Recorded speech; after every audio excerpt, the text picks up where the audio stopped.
Judrith. Yes?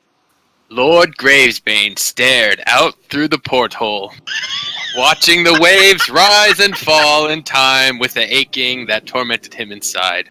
How long had she kept him waiting here in the cabin of his luxury schooner? Never seen that word before.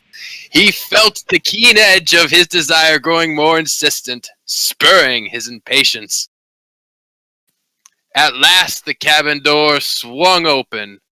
She paused in the doorway, torchlight playing about the hem of her low-cut silken gown as the shadows danced upon her pale Sindori skin.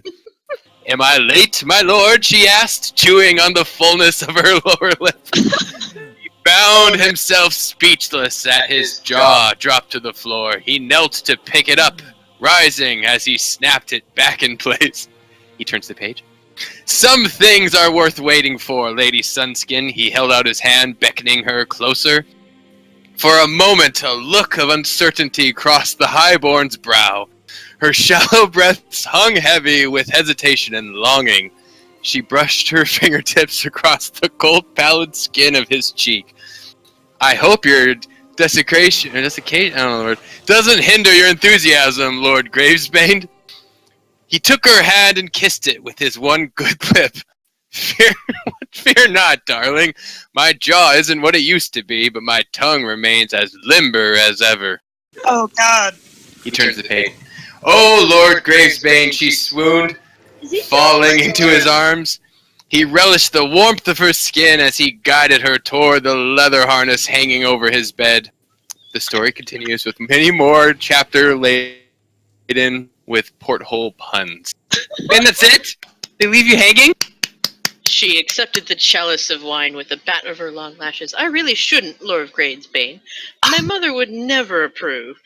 Nonsense, my dear Alonia, the nobleman answered. You have 10,000 years old. I'm sure your mother would forgive you for indulging just this once. She giggled. It's not the wine, my lord, rather the notion of a Nightborne spending her evening in the company of someone so charming, he offered. I was going to say decrepit.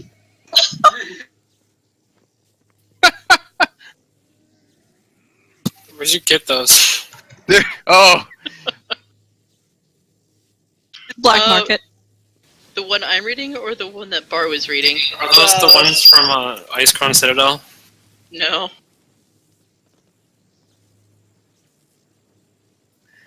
Because, dear God, where did you get the toy? I made it as an inscriptionist. Okay, I need every one of these goddamn books.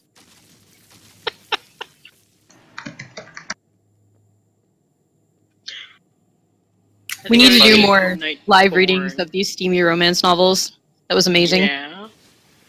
I concur. Yeah, especially because that's being recorded and trimmed and saved. Oh, My this one's morals are not quite far that gone, I assure you, he replied, his good eye drifting up and down the length of her flowing gown. Oh boy. I always found eroticism in books to be much more arousing to me in like movies and stuff. Agreed. Like when I was reading this book called Weave World by Clive Barker, there was sex in there and I was like, oh my god, this is hot. Yeah! I don't get it. Because imagination is better than reality. Ugh, true. Judrith and Bar link what books those were. I linked mine. I Oh, yes, I see read it. Waves of Desire.